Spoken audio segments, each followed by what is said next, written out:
Assalamu alaikum. Today I am going to tell you about the topic of chapter number 5, which is structure of skeletal muscle. अगर हम skeletal muscle को study करें और उसका एक part निकालें, सही है, और उसको स्टडी करें तो उस स्केलेटल मसल के अंदर हमें बहुत सारे मसल फाइबर्स मिलेंगे, सही है। अब उन मसल फाइबर्स के अंदर हमें क्या मिलेगा, बहुत सारे मायोफिब्रिल्स मिलेंगे। अब वो मायोफिब्रिल्स, उस मायोफिब्रिल्स के अंदर बहुत सारी प्रोटीन प्रेजेंट होती हैं in the form of actin and myosin, जो कि एक रेगुलर पैटर्न में अरेंज होती हैं और उसको सारी कहते हैं एक्टिन और मायोसिन प्रोटीन मिलकर हमें हमारे क्या बना रही हैं, मायोफिब्रिल बना रही हैं। अब ये जो एक्टिन और मायोसिन की अरेंजमेंट है, सही है, इसको हम क्या कहेंगे, सार्कोमेयर कहेंगे, सही है। और इस मायोफिब्रिल की जो मेम्ब्रेन है उसे हम क्या कहेंगे, सार्कोलेमा कहेंगे, सही है। तो इसका मतलब क्या हुआ कि जब बहुत सारे सार्कोमेयर मिलेंगे तो हमारा क्या बन जाएगा, मायोफिब्रिल बन जाएगा। और जब बहुत सारे मायोफिब्रिल्स मिल जाएंगे तो हमारा मसल फाइबर बन जाएगा। अब जब बहुत सारे मसल फाइबर्स मिलेंगे तो हमारा वो पूरा क्या बना लेंगे, स्केलेटल मसल बना लेंगे, सही है। इतनी बात समझ में आ गई। अब इस पूरे सार्कोमेयर के अंदर हमने बताया कि आपको कि बहुत सारी प्रोटीन्स प्रेजेंट होती हैं in the form of actin और मायोसिन प्रोटीन, और वो पूरा फिलामेंट बना लेती हैं, जिसे हम क्या कहते हैं, एक्टिन फिलामेंट और मायोसिन फिलामेंट, सही है। अब ये जो आपको डार्क सी लाइन दिख रही है, ये मायोसिन प्रोटीन से मिलके बनी है, जिसे हम क्या कहेंगे, मायोसिन फिलामेंट। और ये जो लाइट सी लाइन दिख रही है, ये लाइट लाइन, इसको हम कहेंगे एक्टिन फिलामेंट, और ये एक्टिन प्रोटीन से मिलके बनी है, सही है। अब इस पूरे सार्कोमेयर के अंदर, इस पूरे मायोफिब्रिल के अंदर कहते हैं एक्टिन और मायोसिन प्रोटीन की अरेंजमेंट की वजह से लाइट और डार्क बैंड्स बन जाते हैं। ये देखें, लाइट बैंड बन रहा है, उसके बाद डार्क बैंड, फिर लाइट बैंड, फिर डार्क बैंड, और फिर ये पूरा लाइट बैंड आ रहा है, फिर ये डार्क बैंड आ गया। इस तरह से पूरी अरेंजमेंट इसकी मायोसिन और एक्टिन प्रोटीन्स की अरेंजमेंट की वजह से मायोफिब्रिल हमारा क्या मिलता है, लाइट और डार्क बैंड्स की सूरत में मिल रहा होता है, सही है। अगर हम इस सार्कोमेयर के स्ट्रक्चर को देखें तो इसके कुछ जोन होते हैं जो कि वो कहते हैं लाइट और डार्क बैंड की वजह से बन रहे होते हैं, सही है। तो ये हमारा क्या है,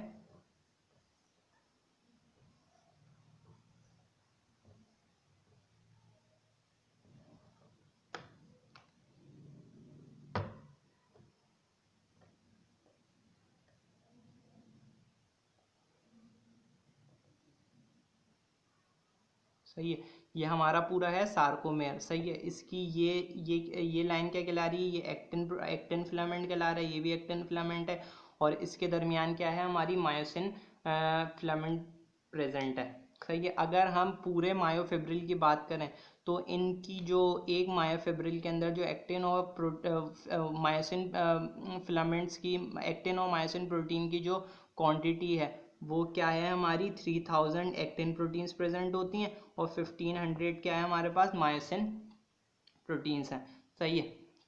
अब इस पूरे सार्कोमेयर को देखें तो इसके अंदर जो ये पार्ट है जिसके अंदर मायोसिन, एक्टिन और खाली एक्टिन का फिलामेंट आ रहा है, ये पार्ट जहाँ से मायोसिन फिलामेंट शुरू हो रहा है ना, तो इस मायोसिन फिलामेंट के एंड से पूरे एक्टिन फिलामेंट, दूसरा जो मायोसिन फिलामेंट जो शुरू हो रहा है, ये मायोसिन अगला सार्कोमेयर का मायोसिन है, इस मायोसिन से लेके दूसरे मायोसिन के दरमियान का जो डिस्टेंस है, सही है, उसे हम क्या कहेंगे, आई बैंड कहेंगे, आई बैंड कहलाएगा ये, सही है।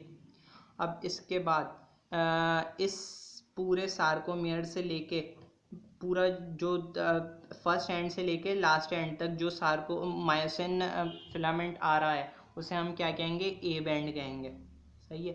यहाँ से लेके पूरा यहाँ तक इसे हम क्या कहेंगे, ए बैंड कहेंगे, सही है।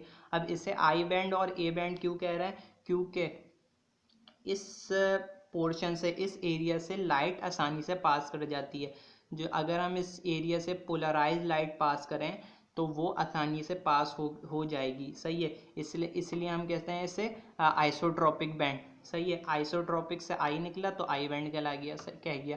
सही है, और ये जो पोर्शन है पूरा ए बैंड का, इसे हम ए बैंड क्यों कह रहे हैं, क्योंकि इससे लाइट अगर हम पास करें, पोलराइज लाइट पास करें, तो वो क्या होगी, इससे रिफ्लेक्ट बैक हो जाएगी, इससे पास ही नहीं हो पाएगी। इसलिए हम इसे क्या कहेंगे, एन आइसोट्रॉपिक बैंड कहेंगे। ए से एन आइसोट्रॉपिक, तो इसलिए हमने क्या नाम रख दिया इसका, ए बैंड रख दिया। सही है, अब वो एरिया जहाँ पर खाली मायोसिन फिलामेंट प्रेजेंट है, इस एरिया के अंदर खाली मायोसिन फिलामेंट प्रेजेंट है ना, इधर कोई एक्टिन फिलामेंट ओवरलैप नहीं कर रहा। इस एरिया में एक्टिन और मायोसिन फिलामेंट दोनों ओवरलैप कर रहे हैं, और इस एरिया में खाली मायोसिन फिलामेंट प्रेजेंट है। तो हम इस एरिया को क्या कहेंगे, एच जोन कहेंगे। एच जोन इस एरिया को कहेंगे। सही है, ये भी हो गया। अब ये जो लाइन जा रही है हमारी हर सार्कोमेयर के पास से, ये पूरे मायोफिब्रिल के अंदर प्रेजेंट होगी। ये जो लाइन जो बना रही है ना, जो डार्क बैंड और लाइट बैंड को आपस में सेपरेट कर रहा है, इस लाइन को हम कहेंगे जेड लाइन या जेड डिस्क। जेड लाइन या जेड डिस्क। सही है, और इसके बाद इस मायोसिन फिलामेंट के बीच में भी एक लाइन जा रही होती है। सही है, इसे हम क्या कहेंगे, एम लाइन कहेंगे।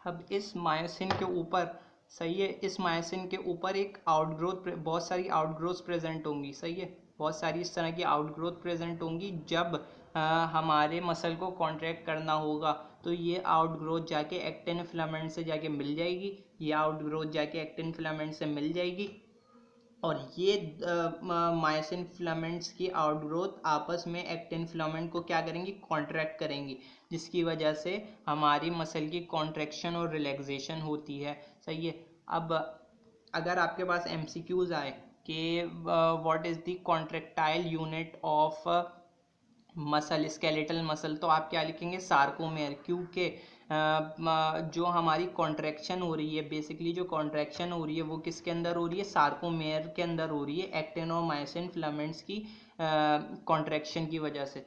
तो स्केलेटल मसल का जो कॉन्ट्रैक्टाइल यूनिट है वो क्या कहलाएगा, हमारा सार्कोमेयर कहलाएगा।